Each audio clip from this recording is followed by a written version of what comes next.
Welcome to Safety Spectrum, your environmental health and safety connection. This program is a presentation of the Michigan Safety Conference.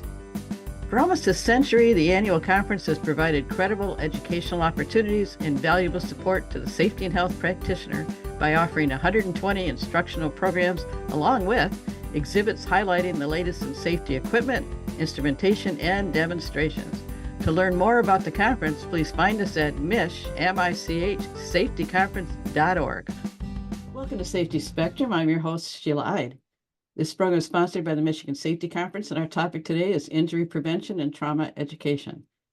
Our guest today is Laura Walker from Covenant Healthcare, a Level 2 trauma center. Laura started in EMS at the age of 17 and a junior in high school as a medical first responder. She volunteered on a rural ambulance service. She received her associate's degree in nursing at Delta College and her bachelor's from Saginaw Valley State University. Laura's 28-year nursing experience has been in emergency room, critical care, and as a flight nurse. Her current job addresses preventing injuries and educating new staff and the community. Laura has multiple certifications in nursing as well as an EMS license. She teaches a multitude of classes and her ongoing enthusiasm for inspiring the next generation. Laura worked with local EMS to make her community a heart-safe community. Volunteered in local community and school groups, and is an active volunteer for the Great Lakes Burn Camp. Thank you for joining me today, Laura. Thanks for having me, Sheila. So, would you like to talk a little bit about Covenant and what you do there? I would love to, because I have worked at Covenant my entire career, or at least part of my throughout my career, honestly. So Covenant is an independent hospital in Saginaw, Michigan. And we formed in 1998 when two hospitals merged. I was here. I started here in 1995, so I've kind of been here through it all. It is a Level 2 trauma center for adult and pediatric patients. And it's the farthest north pediatrics trauma center, so that makes it kind of special. We also have specialize in women's and children's, and so we have a NICU, so a neonatal intensive care unit, and we service over 20 counties around us and have approximately 600 beds. So it's a large hospital and a great place to work. It sounds like you've been in a lot of the critical care areas. It must be really difficult with pediatrics, I would think. Yes, I mean, I think taking care of people is a stressful thing. And we're used to taking care of adults that are sick, but I think when you take care of a pediatric patient that's sick, it puts another level of stress on it. But we're very lucky here at Covenant to have some experts that are here, and that's what they handle, is the pediatric patients. Awesome. So you've been in the healthcare field for a while. I love it. Started when you were a junior in high school. So tell us about your journey. So I think I always wanted to be in the healthcare field. I will jokingly say, so my dad was a volunteer fireman. So I always remember that. And when I was a little kid, you know, when you have a 3 or 4-year-old in your house and they demand to watch a certain show, some cartoon or whatever, I demanded to watch the show Emergency, which is kind of crazy that a 3 or 4-year-old. I always wanted to listen to the news and hear what was going on in the news, especially if there was an accident or something like that. I can remember running to my mom and telling her, "Oh my gosh, did you know there was a car accident last night?" And I demanded to watch the show Emergency every night. So I think that's kind of where my career started. When I went into high school, I lived in a small community. I grew up in Mayville, Michigan, and some of the family friends were volunteers on the ambulance base, and that kind of got me interested in that. And they hosted a class, and they really needed volunteers. At that time, if you volunteered, your counselor just had to sign a note that said you were mature enough to be a volunteer on the ambulance, and that was enough to take the class and get your state license. And those standards have definitely changed since that time. Now you can Yeah, I would think so. yeah, now you can take the class, but you can't take your test and become certified until you're 18 years old and work on an ambulance now. But as a junior in high school, I finished the class when I was 16, turned 17, and ran ambulance calls. So we could leave our classes if we were on call, if our pager went off, and run a call. So I made a lot of friends that way. It really expanded my social circle, and a lot of those people I'm still friends with. And I think it really definitely cemented my interest in the healthcare field and maybe wanting to pursue it. Ironically, when I graduated from high school, though, I didn't I was like, no, I'm going to go into business. And then I was talking to someone who was in EMS and nursing, and they're like, yeah, I work 3 12-hour shifts a week. And I was like, what? You don't have to work 5 days a week. I'm totally doing that. That's what I'm doing. And I laugh about that now because that is like the worst reason to go into healthcare. Um, but it's also one of the benefits of working a job like that. Well, like what you said about lifelong friends, there is such a team effort in the firefighting industry and ambulance crews and police. I mean, they're people that understand what you're going through. And I think that's probably the same in the medical field, that this is a special place and special things that you do that it kind of bounds you together, or you couldn't survive basically. And just Absolutely. and just like you said, I was a personnel director for a while, but I had to get back to safety because that was what I really was interested in. Same as what you said with the healthcare. Yeah, yeah. It's those you go through things with people that your families won't understand, your other friends won't understand, and those bonds are incredible. There's definitely a handful of people that I haven't worked with in over 20 years that I could pick up the phone right now and call, and they would help me. And then Awesome. some of them have just stayed in my life throughout. We've grown together, switched careers, but we still made in touch. But that's where our core started, was there. Your job now is kind of unique. Can you tell me more about it? Yes, so for years, so from the age of 17 till, I'm not going to give away my age, but probably over 30 years, I took care of sick patients. And I can see the emotional and physical, financial toll it takes on people when something bad happens. And so when I left flight nursing, I spent a little time in the emergency room, and then this position opened up, and it's for our trauma program. So the state of Michigan has a trauma system, and hospitals can sign up to be trauma level centers. And like I said, Covenant's a level 2 trauma center. And when you do that, there's all these guidelines that you must follow. And to be a level 2 center, you have to have somebody that's doing injury prevention. Actually, all the centers, they do highlight some injury prevention, but as you get as at a higher level, they really push it forward. So my job is injury prevention in the community and in the hospital, and then trauma education and outreach. So it felt like the perfect next step for me, because now I'm stopping the injuries, hopefully before they happen. I can teach people how to do prevention. I can teach people that as much as prevention and safety we put out there, we still know that accidents are going to happen, falls are going to happen. But then I would start the education piece and train some of the newer staff.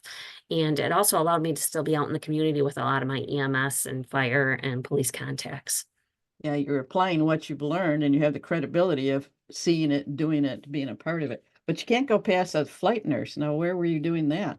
So I did that here with Saginaw. In Saginaw, Covenant had a partnership with Air Methods, and it was a helicopter service that we offered here. It's since has the base has closed since that time, but I did that in conjunction with Covenant Healthcare. I was a flight nurse for 11 years in servicing the Saginaw area and beyond. We would do transfers of hospitals, taking people from smaller hospitals to larger hospitals so they could get the care that they needed. We also responded to scene flights, and which means we would go right to where the accident happened and pick up the patients and bring them back to a trauma center. Hey, the last few years, I mean, this is an understatement, have been pretty difficult in the healthcare field. Tell me what keeps you staying in the field. So I think we've all heard the word COVID about 1,000 times, and COVID was hard on our world, on our nation, and particularly hard on the healthcare setting. Um, I went back, so I was in this job of injury prevention when COVID hit and trauma education. And after a week or two, I was like, I have to go back. I have to go back and staff because we need nurses right now. And so I did go back and staff. And like I said, I have a lot of years of experience. I've been on the helicopter. It was nothing like, I'm not sure that anything really prepared us for COVID. We've taken care of sick patients, but these were patients that were sicker than we had ever seen. Um, I can remember, like, some of these patients we would take care of prior that would be one-on-ones. Now we're taking care of two of those patients because they were so sick. And I can remember one day leaving work, and saying to myself as I walked out, you can't cry. You can't cry right now because you got to stop and you have to get gas, and you don't want to be crying at the gas pump. Think somebody will think you're crazy. So I had to hold it together until I left the gas station. Just because there's sick patients, and I've taken care of sick patients. I don't have a problem taking care of sick patients, but they were so sick, and then the families couldn't come in, and so you're dealing with the emotional part of listening to the families on the phone, and all the, I will say, the nice things that we do for our patients, um, brushing their hair, rubbing their back, getting them something, that stuff kind of took a back seat. I mean, obviously we're still bathing them and still doing all these things, but we're so busy saving their lives that I just felt like I didn't have enough of myself to give. And that was frustrating. When you're in the healthcare field, most people are doing it because they care so much about patients. And so sometimes it was hard to walk out and think that I wasn't able to give everything I had. And I wasn't alone. I think that we saw that across the healthcare field, that people got burnt out because it was such a load to carry and in such an uncertain time for people. So, and with burnout, if you've ever listened to anything on burnout, the person is either takes it out on themselves, and or they become emotionally distant, kind of. You know what? It changes who they are. And so we saw both of that during COVID, and we're still seeing the aftermath of that. Yeah, I can remember in my safety years, a couple of really bad accidents. You do what you have to do, and you do, you take care of things and do your investigation and work with the families, but it's when you leave that you just kind of let it go. So I Mhm. kind of relate to what you're saying there. So what kind of things did you do to help you get through those moments? So I think for one, we do count on each other a lot, our friends, our fellow nurses. I can remember calling nurse friends, fellow nurses on the way home and talking things through there. But I tried to do other things, healthy things, enjoy the time off when I was home, do things outside, look for the positive. There was a lot of negative during that time, and I really just tried hard to see some of the positive. Both of our children were in college, and they both had to come home. And although I'm sure they weren't excited, in the end, we all kind of reflected on, like, it was a good time. I mean, we spent time playing cards together, putting puzzles together. It was like the world kind of slowed down. So I will say, if anything, that was the one part of COVID that was positive. I think we all spent a lot of time together, not just my family, but people did in general, and we learned from each other. Some things didn't turn out so good, and other things did. I understand. So I think we lost a lot of people in the healthcare industry, either by leaving voluntarily or through other unfortunate, suicide, things like that. So it's probably kind of a challenge to get people back into the healthcare. Yeah, it is. We're seeing the shortage.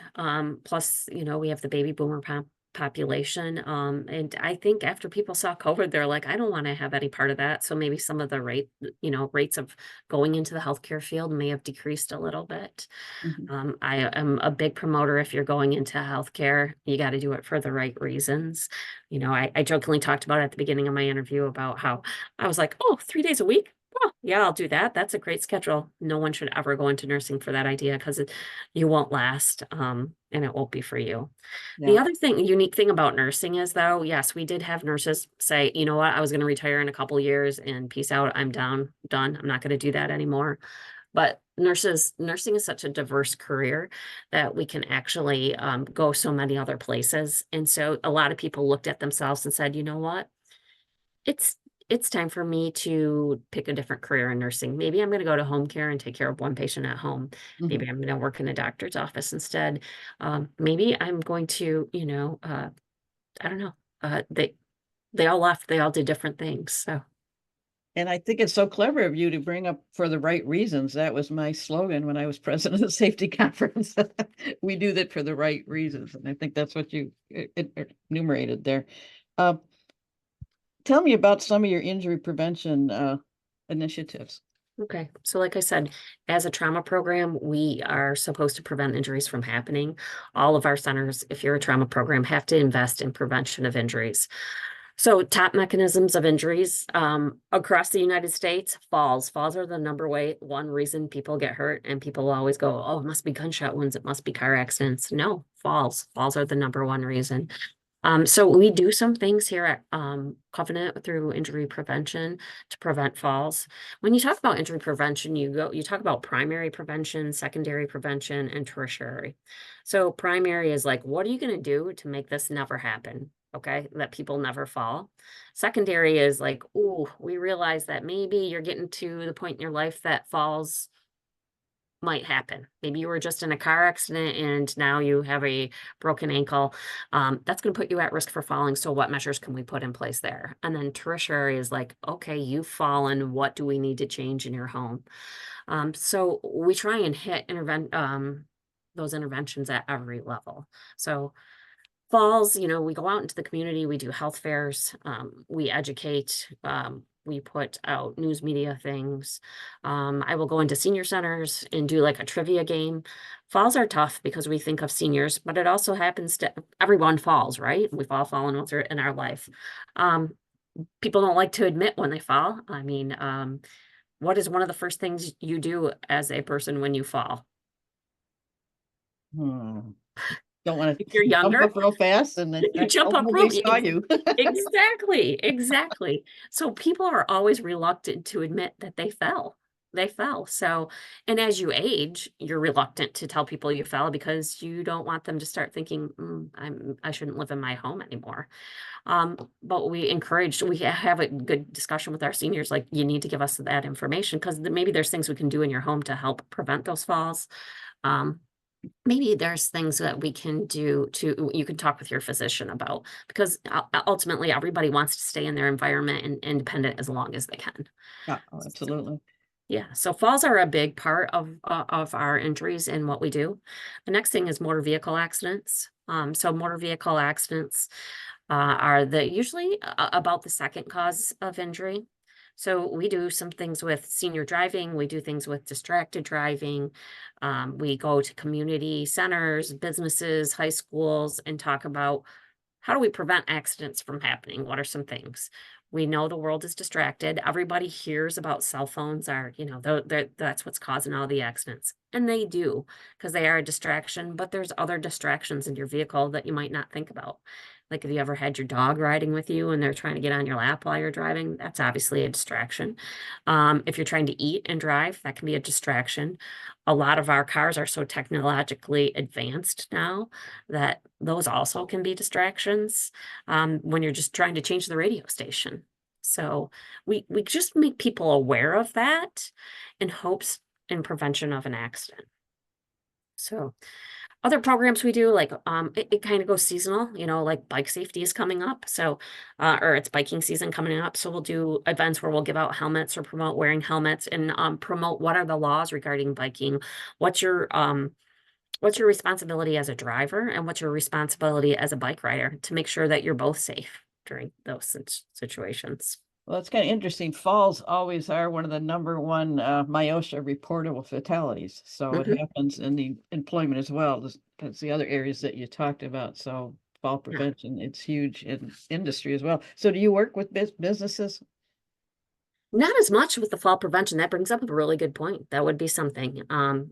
Yeah, because we talk about falls in two different ways. People fall from standing, and people fall from the height. So we try and hit both areas. And we do like some public service announcements through like our television businesses and falls. Yeah, so gun violence, and it depends where you live. And gun violence it's a touchy subject. What we promote is safe storage of guns. So gun-related deaths for the first time have been in the last couple of years have been one of the highest causes of death for our teens and our young adult population. It was always motor vehicle accidents, but gunshot wounds have crept up there. Most so over 50% of people who die from gunshot wounds is related to suicide, which is very scary.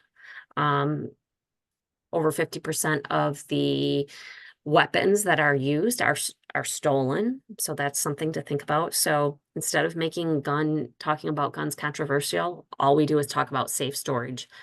store your guns safely, whether you put them in a gun lock, whether you put a gun lock on them or you put them in a gun safe.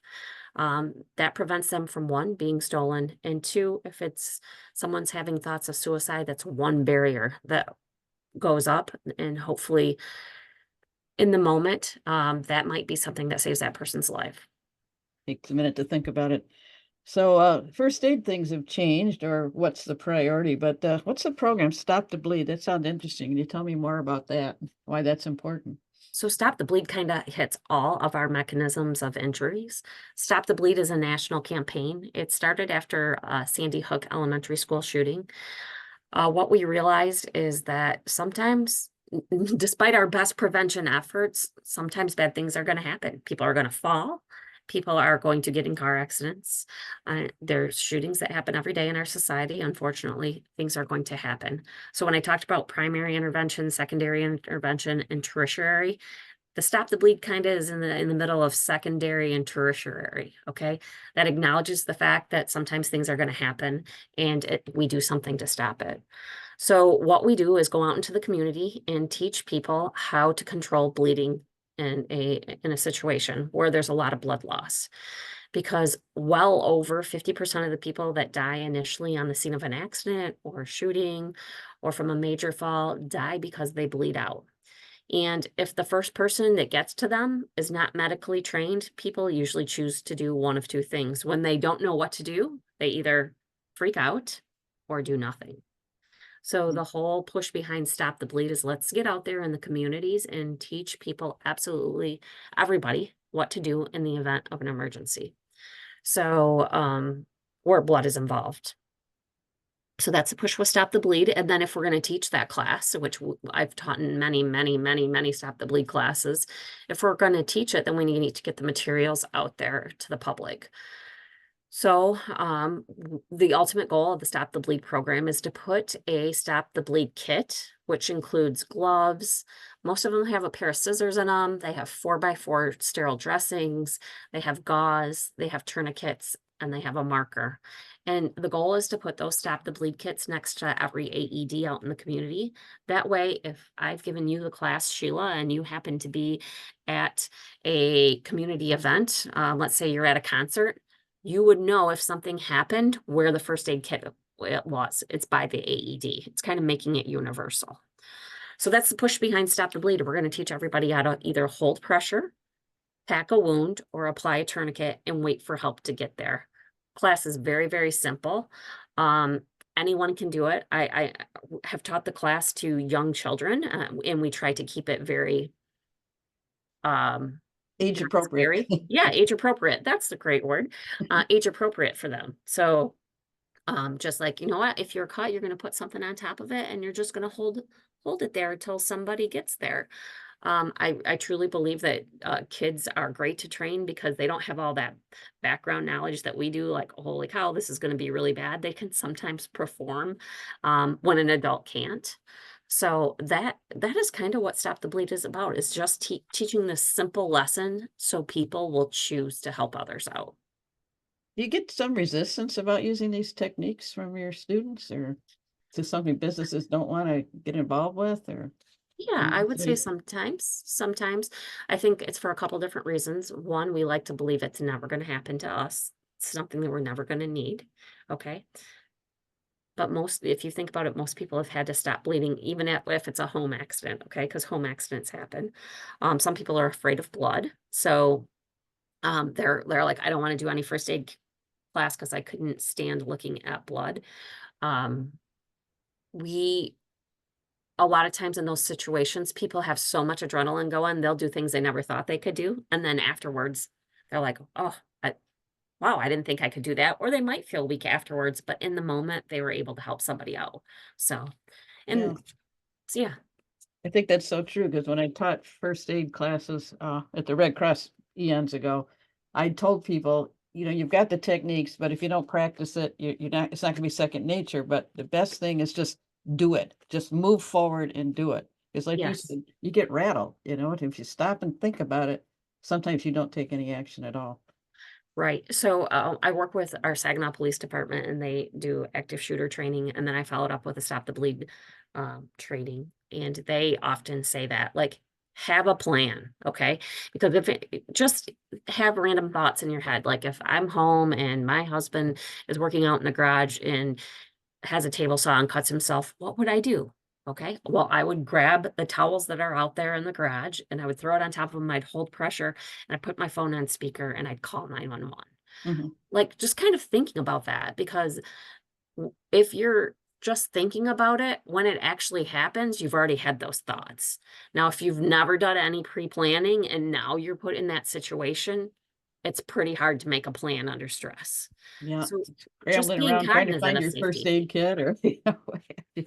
Right. I don't know where it's at and all those things. But like you say, if you just grab something and stop the bleed until help comes, you're doing something and you're not scurrying around and the person's bleeding to death. So that's kind of scary thought. Right.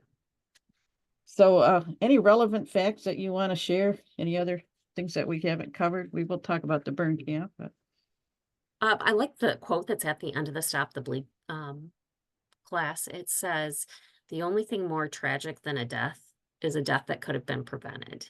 And I think that that is a great quote, because by taking a Stop the Bleed class or any type of health related class, you could change the outcome and save someone's life. that's the bottom line right there. I taught, I always taught the CPR and Heimlich maneuver. Well, they don't call it that anymore, but a lot of that's changed as well. But a woman came up to me couple of months later and she said, I went through your class. And I go, well, and then her son was choking on some food. And she said, all of a sudden it just flashed in my mind how you showed us what to do. And she said, I saved him.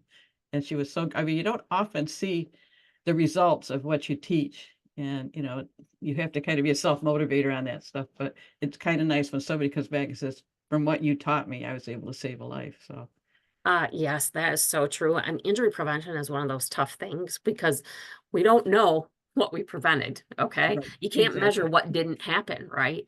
But Exactly. stories like you just said make a difference. So I would encourage any listener, like, if you've learned something from someone and it ended up helping you out of a difficult situation, tell that person, because as a healthcare provider, that there's so much, there's a lot of satisfaction in just knowing, wow, I did make a difference. It reinforces what you do. That's good. It does. Well, we got a couple of minutes here, and I know you would like to talk about the Great Lakes Burn Camp. So, what is the camp and what happens there? Yeah, I'm lucky enough to be a volunteer for Great Lakes Burn Camp.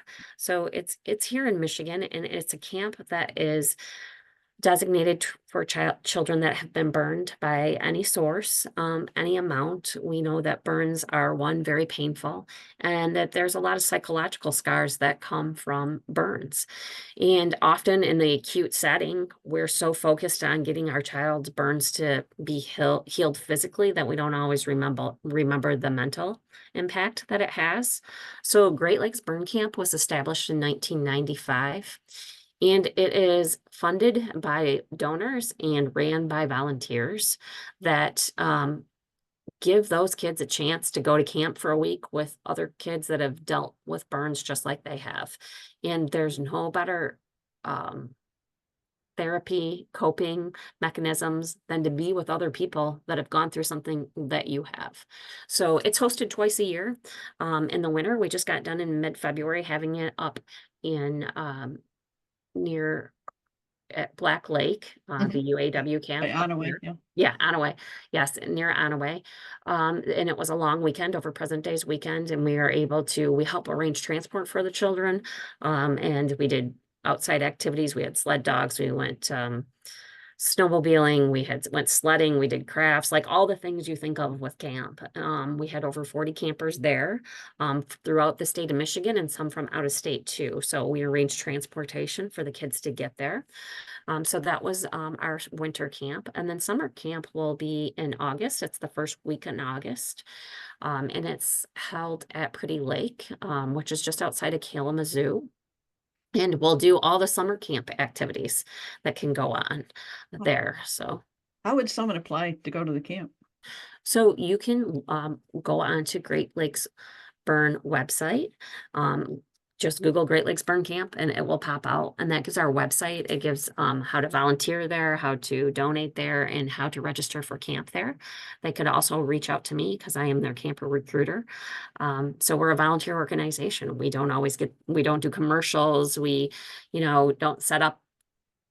We're just volunteer people getting the information out there. So It's awesome. I think you said in part of your explanation was that gives kids a chance to be kids and forget about their injury for a while. it's pretty remarkable. We also have a Facebook page, if you wanted to check it out there, because this year we did testimonials from kids on what the difference going to camp made in their life. Okay, so they stop thinking about their burns and they start being a kid there, because everybody else there has had those same issues that they have, so they can really just concentrate on being a kid. It's awesome. Well, we're going to close at this point. No matter how many precautions and rules we put into effect, we must also consider how we'll respond in an emergency situation with appropriate education and training.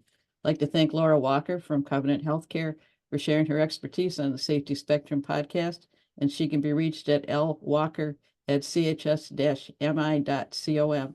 If you have any questions about this podcast, the Michigan Safety Conference, or if you'd like to be a guest or sponsor one of our podcasts, information can be found on our website at michsafetyconference.org. Thank you for listening to Safety Spectrum. This is Sheila Ide.